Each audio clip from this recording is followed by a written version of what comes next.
There we go. Hello, everyone. Cesare here with more Final Fantasy XIV. Yeah. Anyway, we left off here where we're going to talk to Hedin about an ice aspected crystal, as we've currently gotten a wind aspected and a fire aspect, both which not useful for what we're doing. Let's talk to Hedin here and see what he has to say. Greetings and salutations, Miss Prentice, I presume. Sienna informed me of your adventures in Aleport. Terribly sorry about the misunderstanding, though as Professor Lambertain is fond of saying, no action taken in the name of science is ever truly wasteful. To the matter at hand, corrupted crystals possessing the properties you seek could be found in abundance at the standing courses following the calamity. Alas, that is no longer the case, and while there is at least one suitable crystal that remains to be found within the Twelveswood, precisely where it is at any given moment is more difficult to say. Permit me to explain. You are familiar with Spriggans, yes? The furry little rascals that are wont to seek out ores and other stones? Well, one such creature, with an infamously insatiable appetite, has single-handedly devoured every corrupted crystal in Twelveswood. Fortunately for you, these crystals take an eternity to digest, assuming they can even be digested, and I am reasonably confident that one still resides within his gut. It is quite fascinating, really. My theory is that this Giggity first consumed the corrupted crystal when... You couldn't care less about all this, could you? To the point, then. Giggity has grown so ravenous that even his fellow Spriggans now fear for their safety. Some have gone so far as to petition the other inhabitants of the Twelveswood for succor. In fact, the other day I heard that a Spriggan had been spotted in the vicinity of Little Solace. I propose that you find this wayward creature and use him to track down and slay Giggity. I can think of no better method to locate the rampaging beast, can you? I could always look on FF14 Wiki.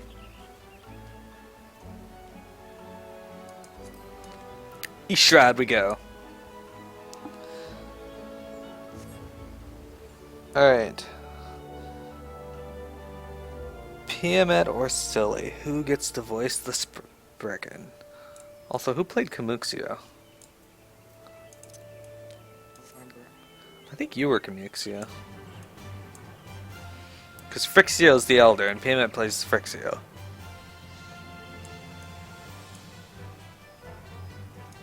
Well, that's a nice color for a chocobo. Hello, Claudia.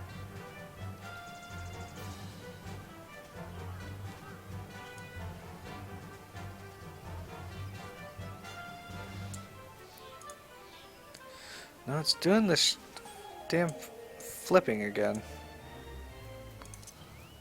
Of the frames.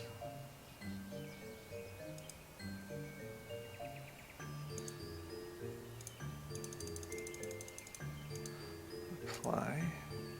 Okay.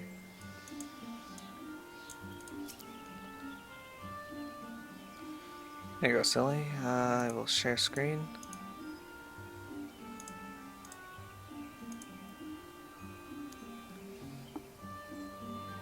This one is pleased to see Walking One.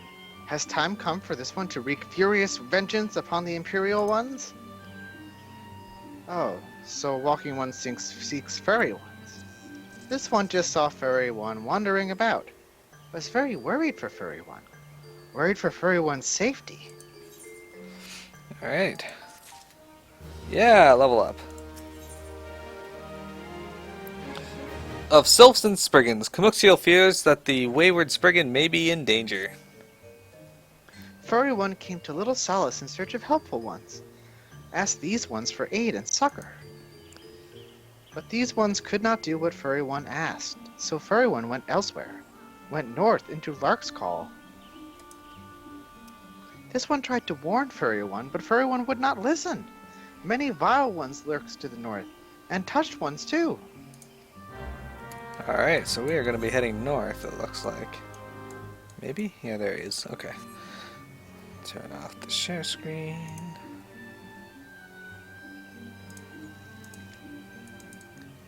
Alright.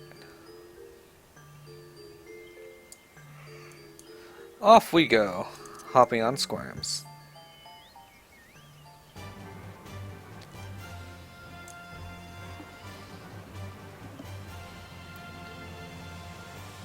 Alright, so since Silly voiced Kamuxio, Piamet, you can voice the Spriggan when we find it. There's Tiggy. Up there. Oh, and Ochu. You wanna fuck on Miro, do you, Ochu?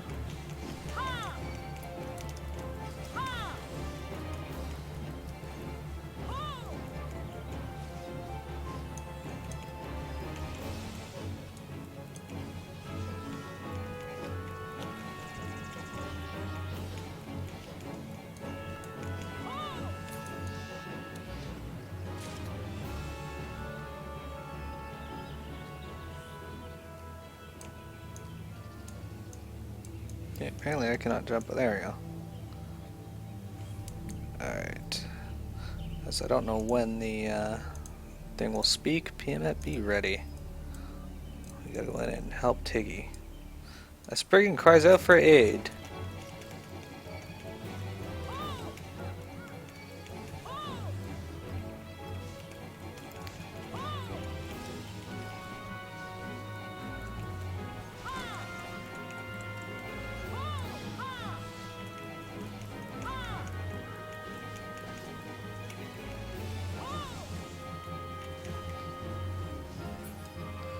A little purple sylph. Alright, we're gonna talk to Tiggy now.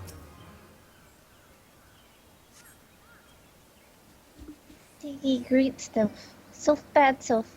Friends of Tiggy. Friend Tiggy go back. Back to good self. Alright. Back onto Squirms.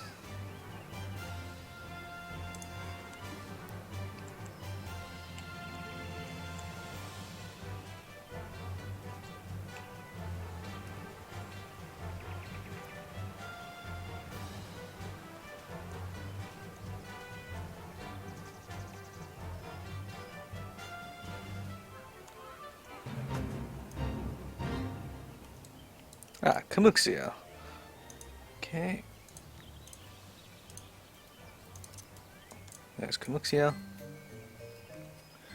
Walking One is ever most helpful one.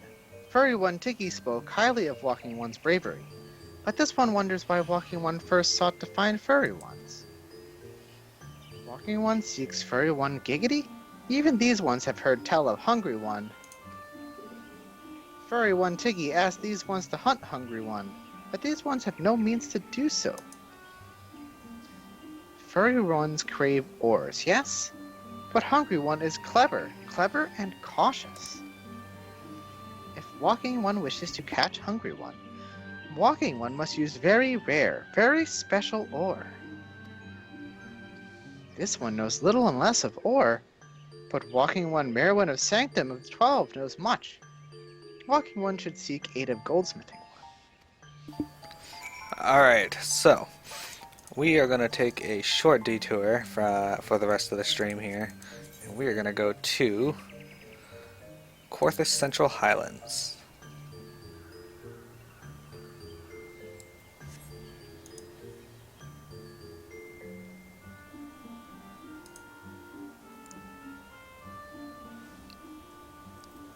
Alright. Corthus, we are going to head down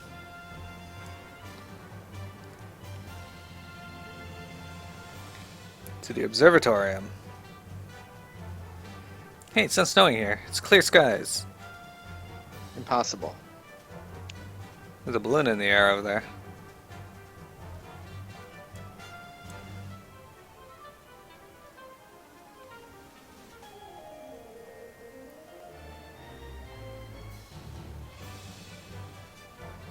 Skyfire locks.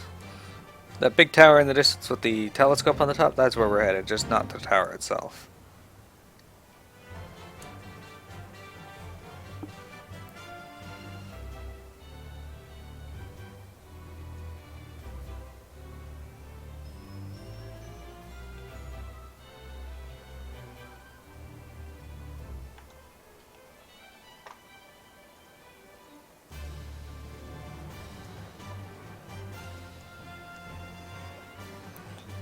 Okay.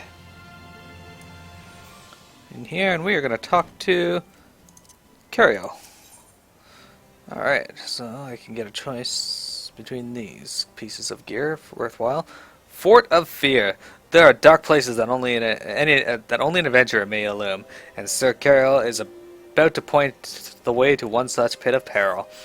I've heard much of your doings, and I think you the woman for this task.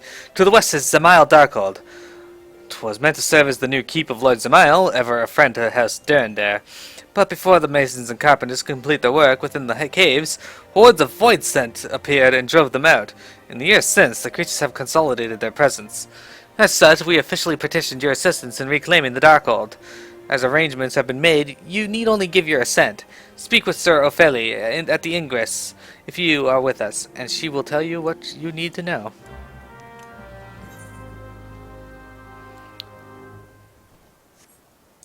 Okay.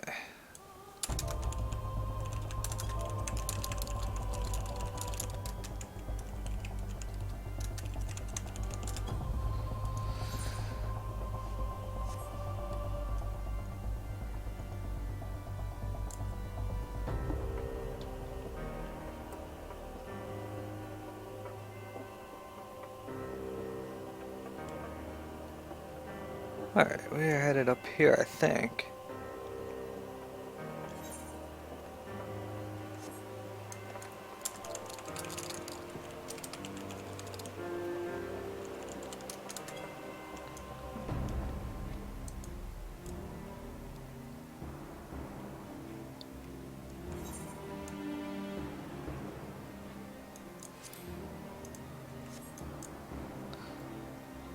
Okay, PM and Dalton.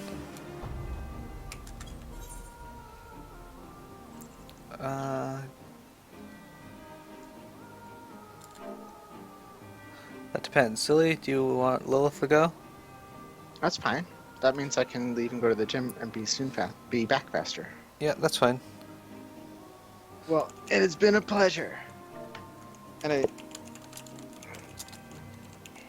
excuse me. PM and Dalton need to leave groups. Yeah, that's fine. A moment.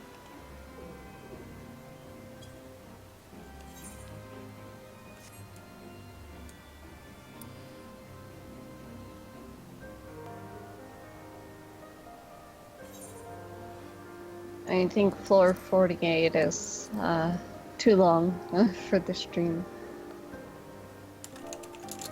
to wait.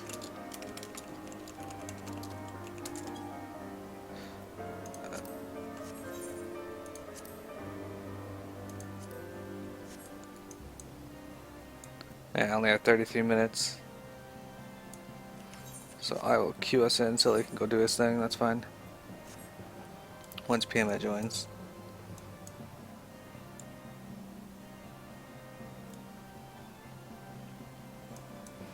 Alright, so before we join and do this, we are going to share screens.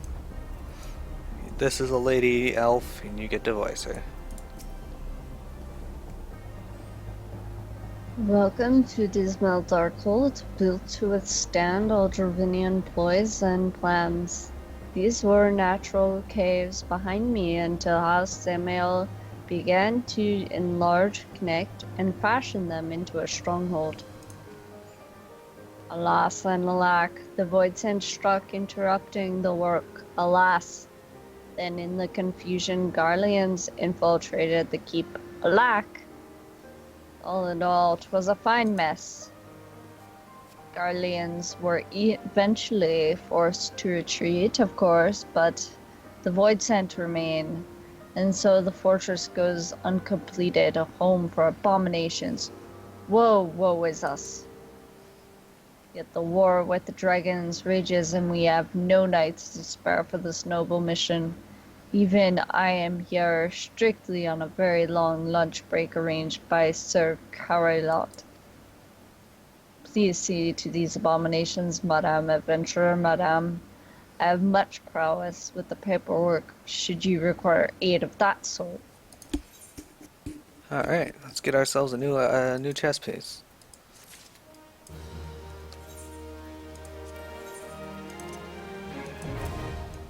There we go. Alright, gonna cue us in. So, the Zemail Darkhold. Seeking to utilize the existing labyrinth of natural caves, the Asgardian House of Zemail began construction on their eponymous Darkhold near the end of the Sixth Astral Era, intending it to serve as a refuge for those fleeing the flames of the Gervanian horde.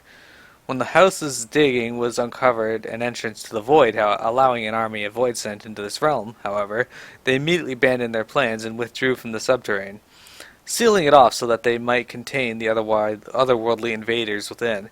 Despite all this, the house is unwilling to relinquish its claim to the caves, and believes that if they can be cleared of the void scent, they might still be able to see their original plan brought to fruition. Alright, ready? Yep.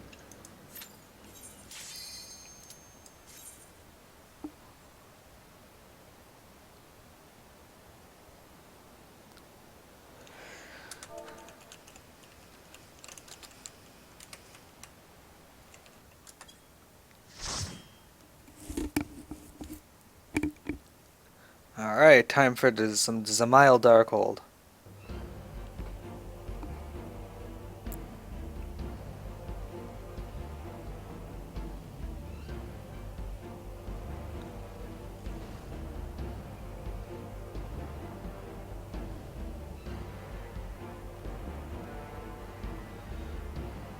So if what I was reading was correct, this place used to be an 8-man during 1.0.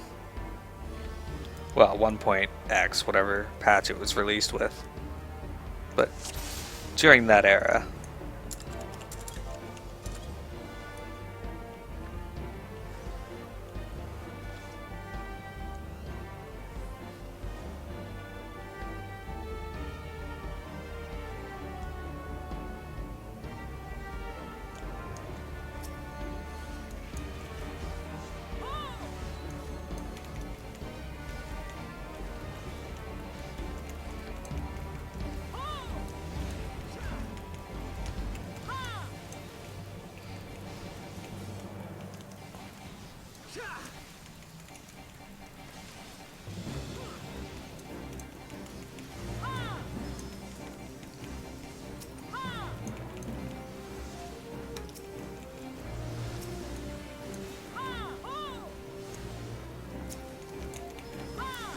But yes, as you can see, it's quite the cave under here.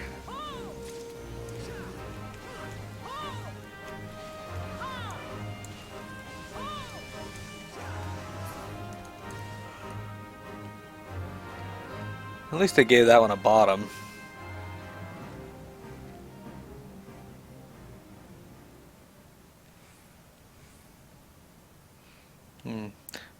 Not sure we actually have to go this way, but whatever. I'm all for EXP. Does he know this dungeon? Probably not. Most people don't know the way through this dungeon. I do. Which is very odd, but... Oh man, I got a blue dragon card from Stone Vigil. Let's use that. Learned. Alright. I don't care about a notched buckler. There's so much to so many caves in here that you can use to actually get through. Well, that they could use to create a hard mode of this place.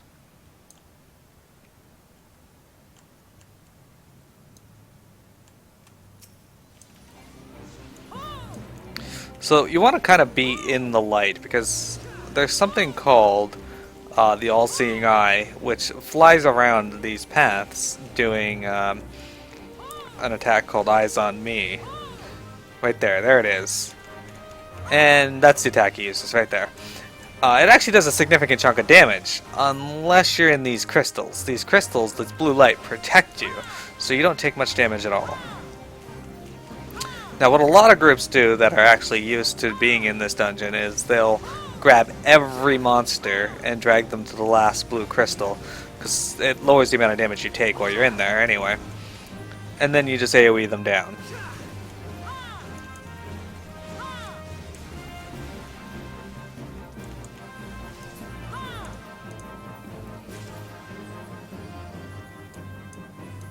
It's not a good idea to chase that.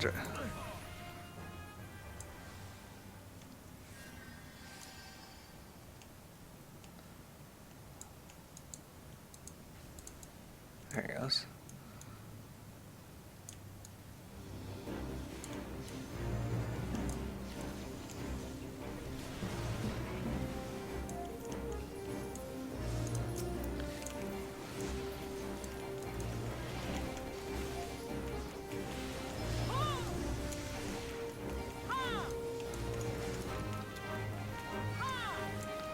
Seems our summoner friend, oh, there they go, they finally moved.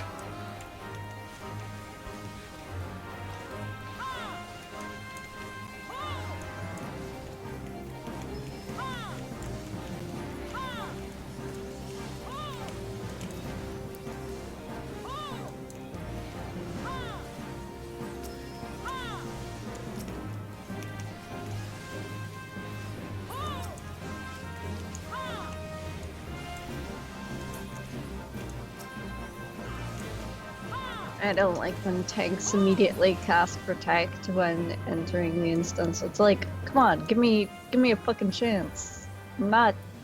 Well, he said it was just a habit, so. I know. He did it every time he did guild test though, so I was like mashing my button as the cutscene was ending, and he hit it before I was even like loaded in. So he didn't even hit me with protect, which is another reason I hate when tanks do it, because they always miss someone. I'm like, you know nothing. Benediction is not a valid action name. That seems reasonable.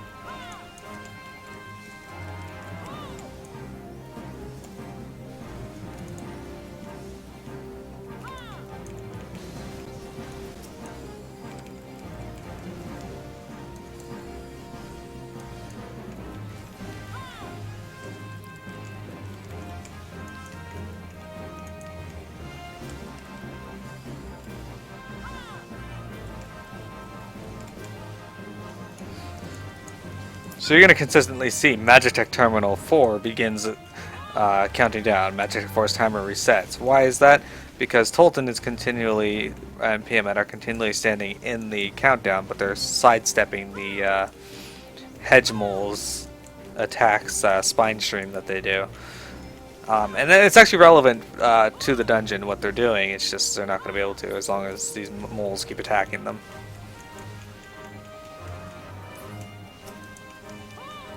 Or am I? There we go. Successful. So what they were doing is that blue circle right there, that blue circly energy field, that's just beyond this betrayed soul.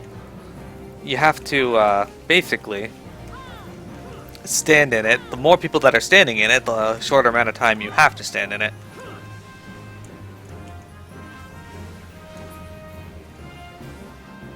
This here. And what it does is it begins a countdown to unlock the door that it locks. Unfortunately, you're going to take a hit from at least one of these eyes on me while this is going off. Anyway, the more people in it, the faster it unlocks. So you can have a maximum of 4 people. Which opens the way to our first boss room.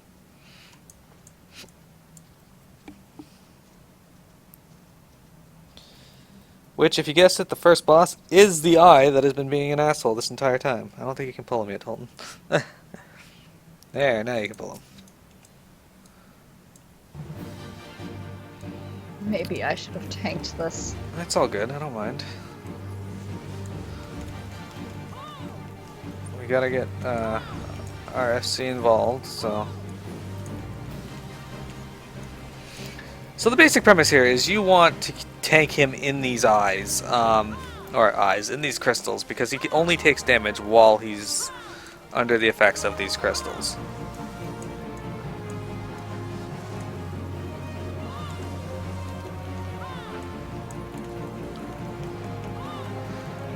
But unlike the crystals on the outer part there, these unfortunately do break down, so you will have to move the boss around as they start to dim.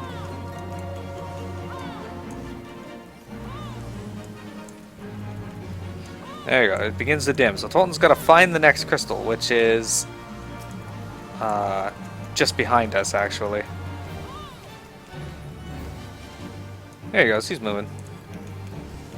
So while he's moving, that's when I will start killing these, since...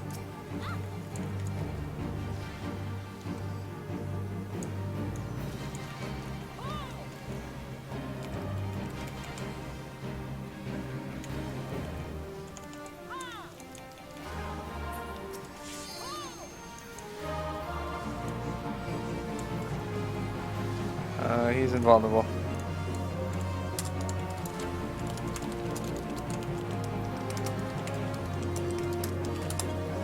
Jesus Christ. Damn it. Not on my stream, please.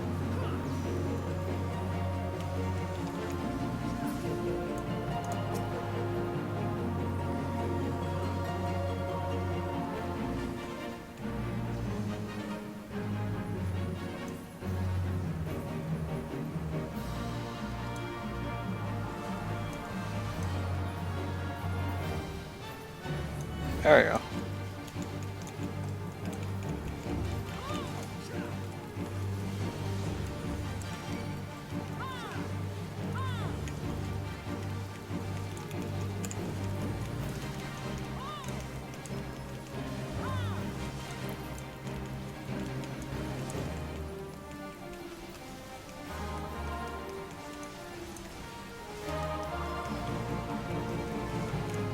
Two enemies appear.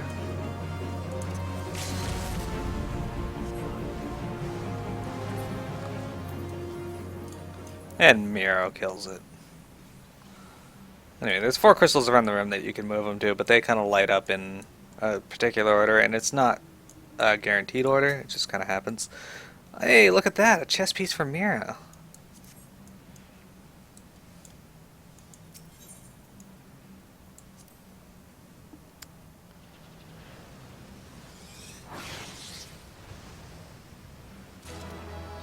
And there we go. Alright, so this chess piece is the best I can get up to this point in the game, and that's what it looks like. Very revealing. Alright.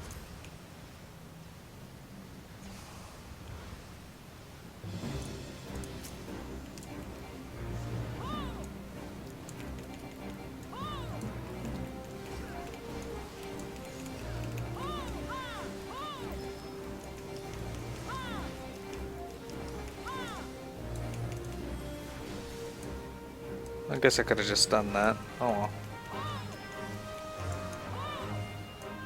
Sorry, Jeb.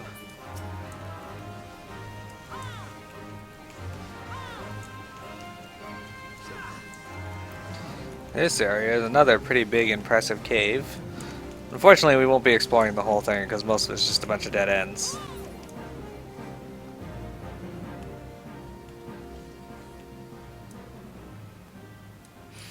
Although lots of people like to wipe in this part, and how they do it is they pull too many, or they get the jubs and get knocked off. And Tolton's got the jub. So while it is possible to not die here, it is also very possible to die. He's also got the other jub because when you pull this one, the second one comes along.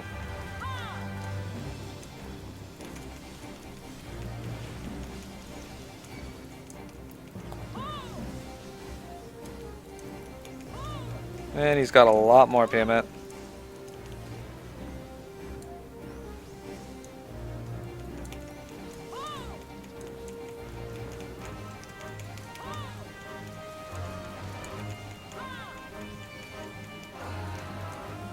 Too many. So this will be a wipe because...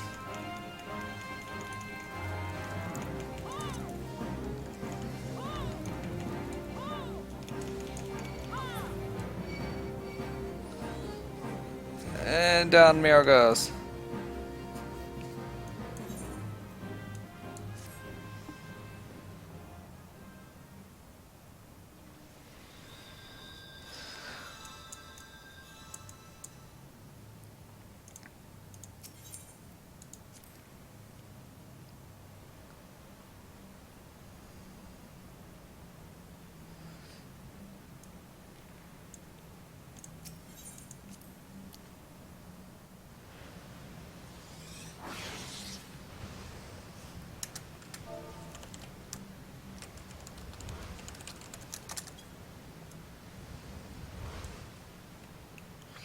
Anyway.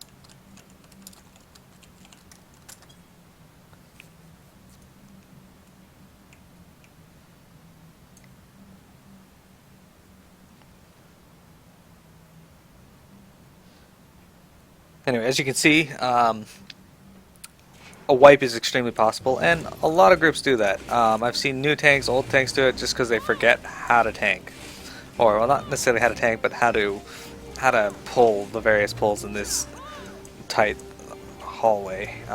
You can actually fall down below too, which is what makes the frogs so dangerous. Is people are focused on other mobs and they don't focus the frogs, and they get knocked down. Yeah, the other thing was he kept outranging me when I was trying to use my free cure 2 on him. And I was just like, oh my god, no. I can't heal him. And things were hitting me, and he had a debuff, and I was just like, oh, this is a mess. Yeah. No worries though, wipes happen. As long as they learn from their mistakes, that's all that matters. Kind of expect better from people in her static though.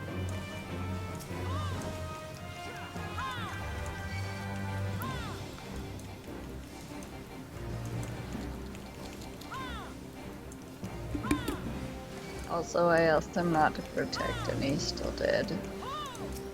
Oh. If it's habit, it's hard to break. Well, like I said, every time tanks miss somebody because they just do it without looking at who's actually there or who's watching cutscene, and like he missed the summoner because I was waiting to protect because I saw the summoner wasn't there. Like he shouldn't pull before the whole group's there, so why protect when the whole group's not there? Because I'm just gonna have to do it again. Indeed, but, you know, there's no point getting mad over it either. Yeah, but like, it's like I fucking know what I'm doing.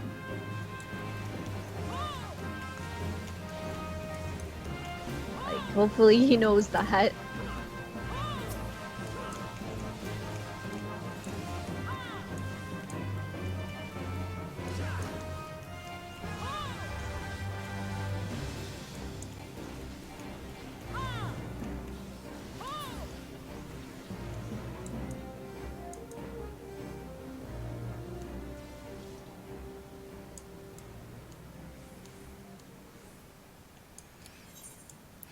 Oh yes, I haven't filled out the map on this character.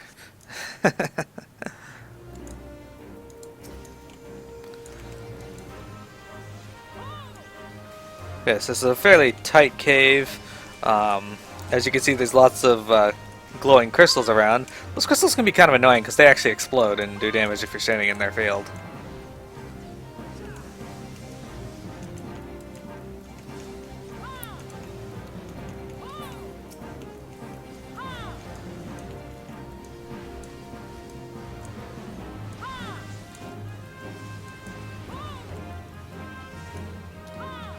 There, got my dots up on that one, so I'll just fight this one because it's easier for melee. My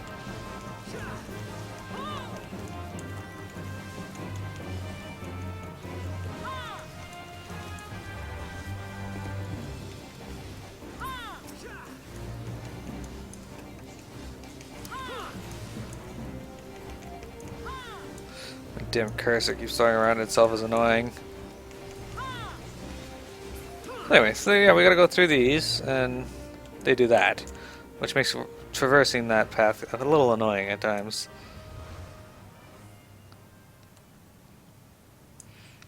And then we got another set of monsters here: a lava drake, a forsaken soul, and a diamond tooth hedge mole. So lava drake, not too bad. Most of these guys are pretty weak. I usually target the Lava Drake first because he does a AoE breath attack in front of him. The Hedge Mole does a why am I not attacking? Oh, that's why. There's a rock in front of me. That explains that.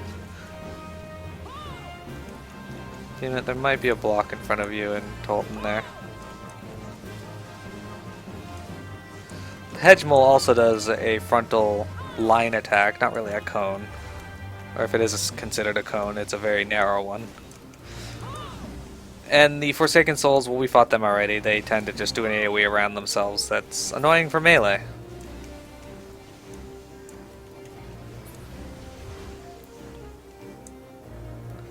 But hey, as you can see, the Zamail people were good enough to get it to this point, and they actually built a door into the feasting hall, which is an odd name given that this does not look like a place I would have a feast. But we have the first boss, Lord, or the second boss, sorry, Lord. So how does this guy work? Well, Lord is a boss that is heavy on movement. I can't speak today, apparently. And why is that? Because he does a lot of attacks that force you to have to move around. But on top of that, you're going to see some more guys spawn around the upper edges outside who are just going to constantly throw rocks at you. This boss also... There they are. They're little ones, too. These guys also go by the name of Turd Lord, according to Piamet.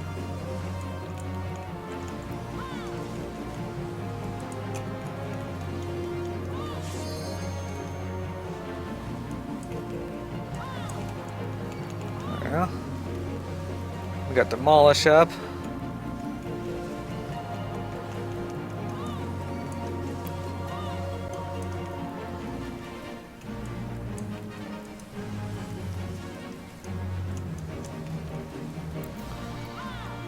Shine. They're gonna start their barrage of big attacks from the outside again here soon.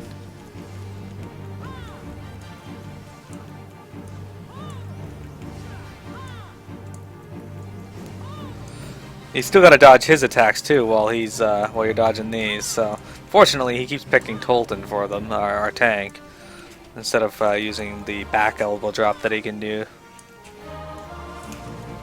Let's see, lots of stuff to dodge. Yeah, there's the back elbow drop, but he died. Hey, a yew longbow. Not really interested in that. It just takes a little bit of running around to get used to.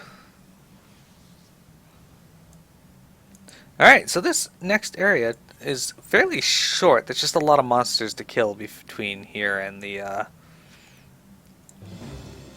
boss.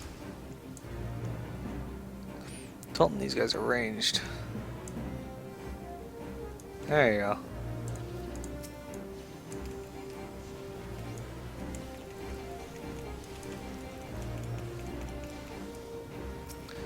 Now he's got it. I've been helping pull like the range mobs this entire run.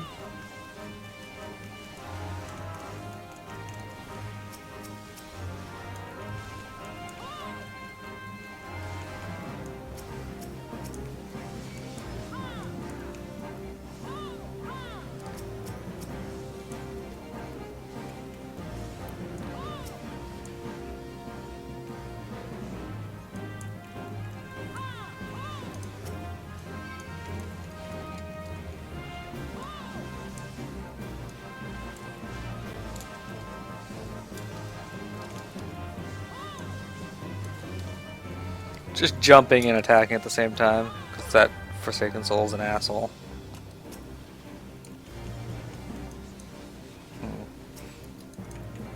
Guess this is the one I'll be attacking.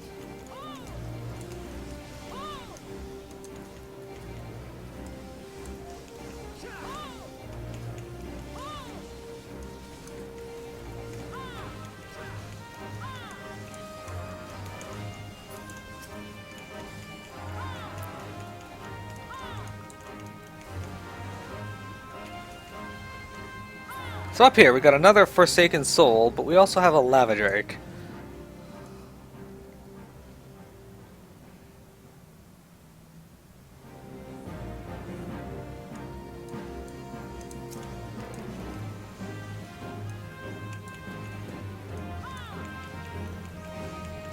There we go. Now I have a reason to use Rock Breaker in here.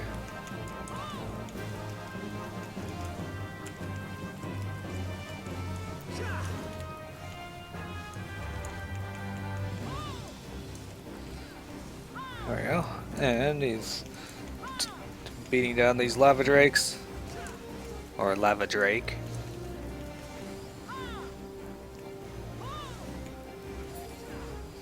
That's right, you have Holy.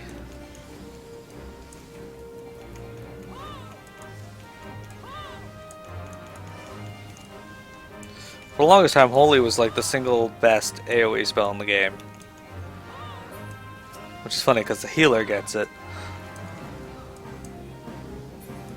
And it was just so awesome because it did a, in cleric stance, it did a significant chunk of damage, but it also stuns enemies, so everything would just be stunned for until diminishing returns kicked in.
There we go.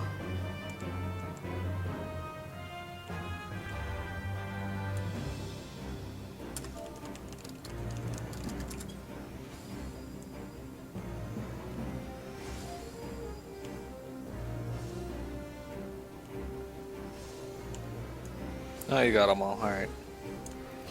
As long as he picks them up, that's okay too.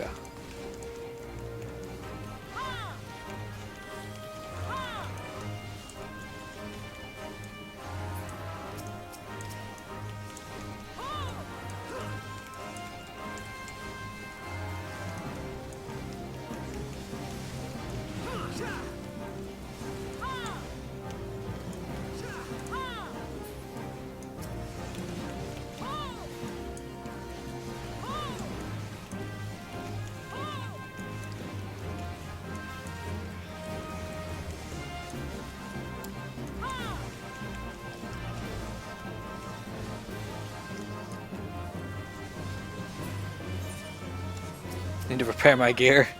It's getting down to the halfway point, I think.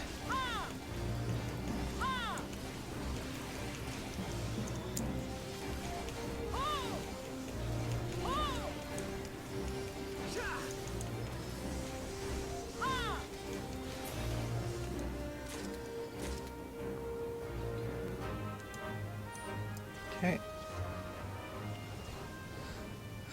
So yeah, that last little bit's not too long. There's just a bunch of monsters to kill. Now we get to fight the actual boss of the dungeon.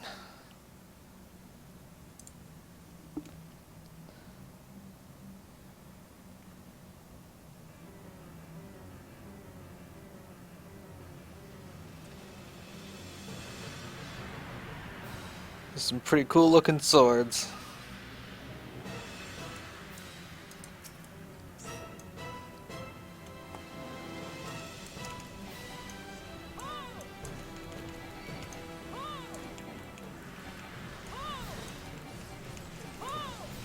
There we go. So the objective of this guy is, you don't want to be in front of him because he does cleaves. He also does Grim Halo, which unfortunately is like other bosses where you can't dodge it. Well, you can't dodge it in the sense that you can't get out of the way of it, like you can a cleave by just not standing in front of them. But you can dodge it in that your dodge stat can make it do no damage. So anyway, eventually he runs to the middle-ish of the room and puts a tether on these corrupted crystals. You gotta kill them. Once they die, you go back over and start fighting them again. He does that a total of 3 times before he unleashes his true power. Where he starts dropping pools on the ground, and he starts hitting a little harder too. This used to be a pretty rough place to tank. If your healer wasn't worth their salt. And if your tank didn't know how to use their cooldowns.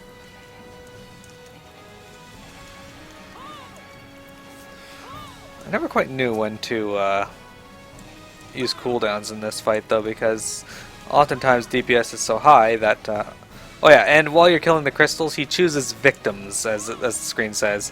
What he does is he puts a marker over top of you, and then he does a line AoE down the center that will kill anybody in it.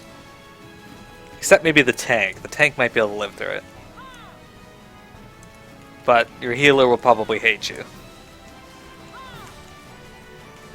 Your healer probably already hates you. Be nice. No, I mean just healing in general. Oh, well then yes. Drives people to drink.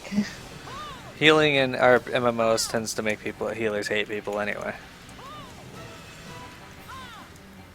You should be tethering to the last one here in just a moment. Yeah, there he goes.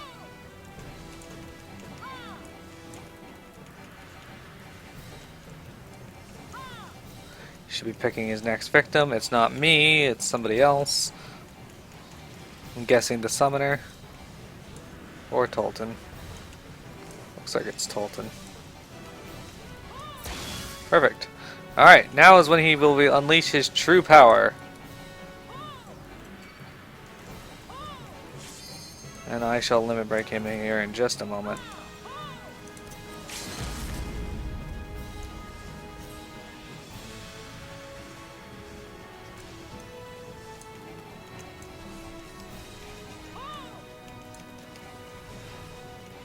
Damn it.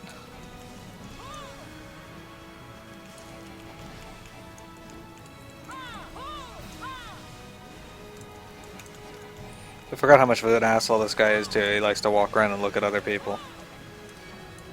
Like me with Grim Cleaver.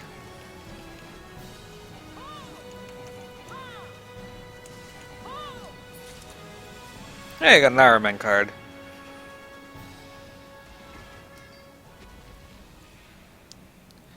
Down goes the boss.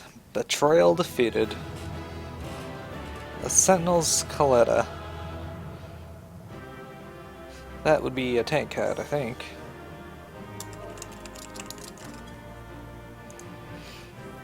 Yep. I don't really care about that. We'll give... Okay, he left before I could commend him.